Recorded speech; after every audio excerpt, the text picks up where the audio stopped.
जय हिंद दोस्तों।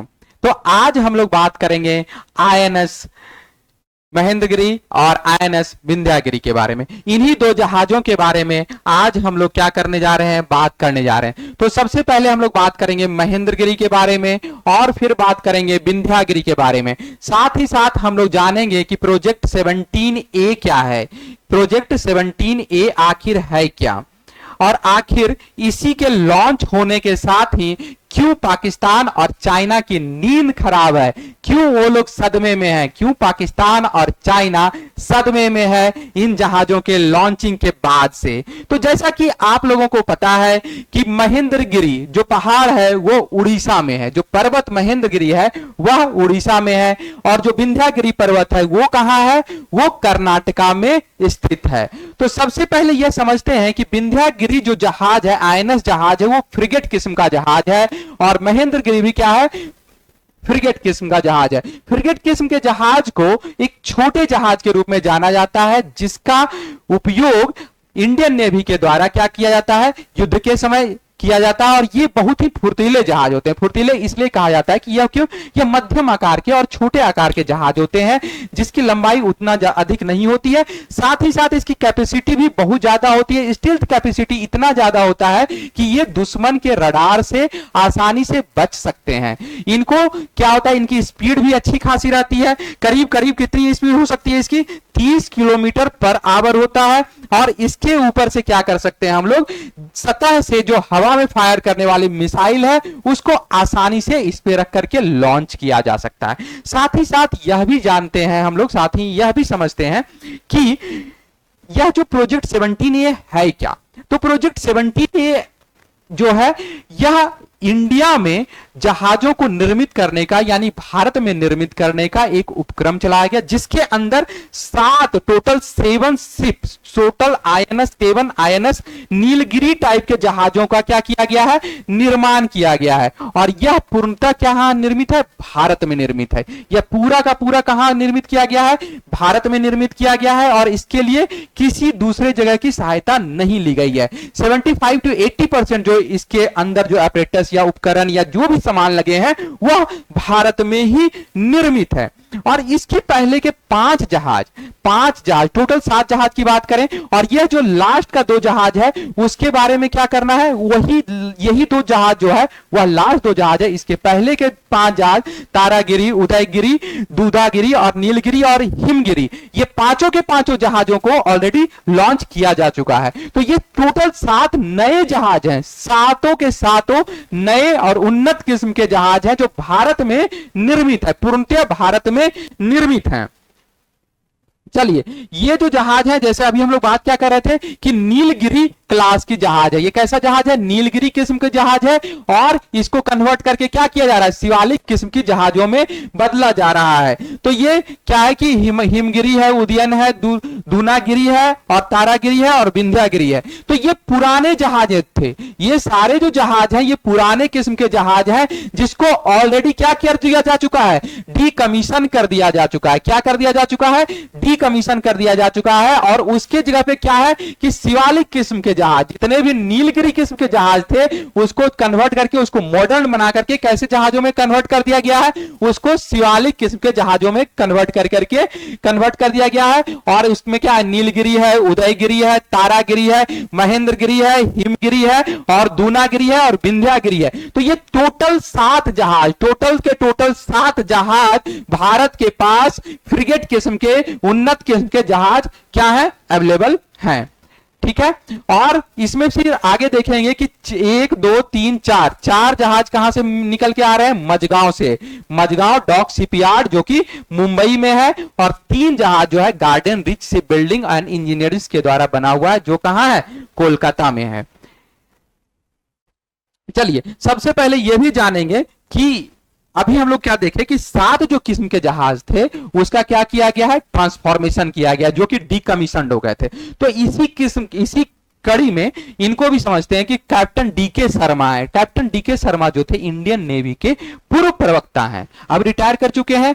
क्या नाम है, डीके शर्मा, जो वेस्टर्न कमांड के पूर्व प्रवक्ता रह चुके हैं। इनका एक बहुत ही अच्छा स्टेटमेंट फेमस है, यह कि Indian navy never lets its ship into history, our ships never die in, मतलब कि कोई भी जहाज, इंडिया का कोई भी जहाज मरता नहीं है। जैसा कि आईएनएस विक्रांत के बारे में भी हम लोग जानते हैं, अभी रिसेंटली आईएनएस विक्रांत भी लॉन्च हुआ, और वो क्या था कि पुराने वाले को ही क्या किया गया, रिप्लेस किया गया। लेकिन रिप्लेस जब किया गया तो सिर्फ और सिर्फ क्या किया गया, नाम दिया गया उसका, बाकी सारी चीजें नहीं थी। तो Indian navy never let's ship into history, history में नहीं जाने देती है, उसको जिंदा रखती है और एक नए अवतार में क्या करती है, उसको उजागर करती है, उसको लॉन्च करती है एक नए अवतार के रूप में, जिसको कि आईएनएस विक्रांत के साथ भी ऐसा ही हुआ। उसी तरह से इस 7 तरह के जो जहाज हैं, 7 टाइप्स के जो शिप्स हैं, उसको भी क्या किया गया, नए अवतार में लॉन्च किया गया है। ठीक है, तो अभी हम लोग क्या देख रहे थे, प्रोजेक्ट 17A के बारे में जानते हैं। प्रोजेक्ट 17A आखिर है क्या?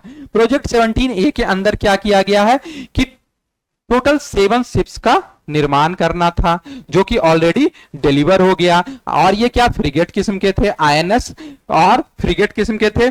70% of the order equipments are project 17 are from indigenous firm including micro small and medium entrepreneurs. MSME के द्वारा 75% जो इक्विपमेंट थे वो डेवलप इंडिया में ही किया गया। 3 जहाज जो है कहां से बने, कोलकाता से। कोलकाता में जो है कौन सा है, garden shipyard, garden rich shipyard, और मजगांव से 4 जहाज निकल करके आ रहे हैं। ठीक है,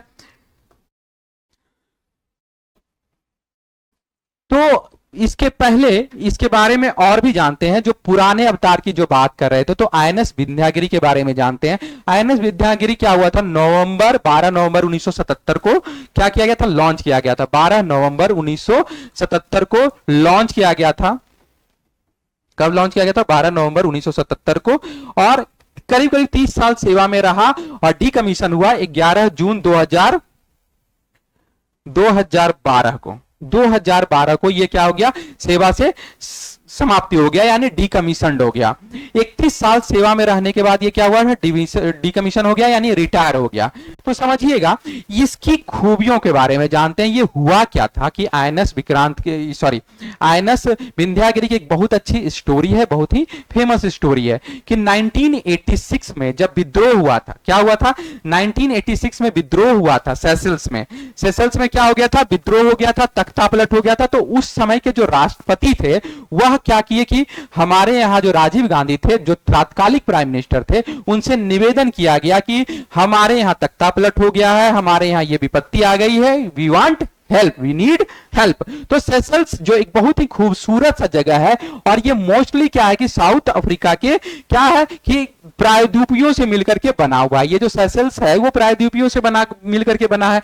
और यहीं पे क्या हुआ था कि ये जो हमारा विंध्यागिरी है वो शिप क्या किया था, वहां गया था और विथ आर्म्स विथ फोर्स गया था, और उसको क्या हुआ, तख्ता पलट होने से बचाया था, बहुत ज्यादा मदद हुआ था।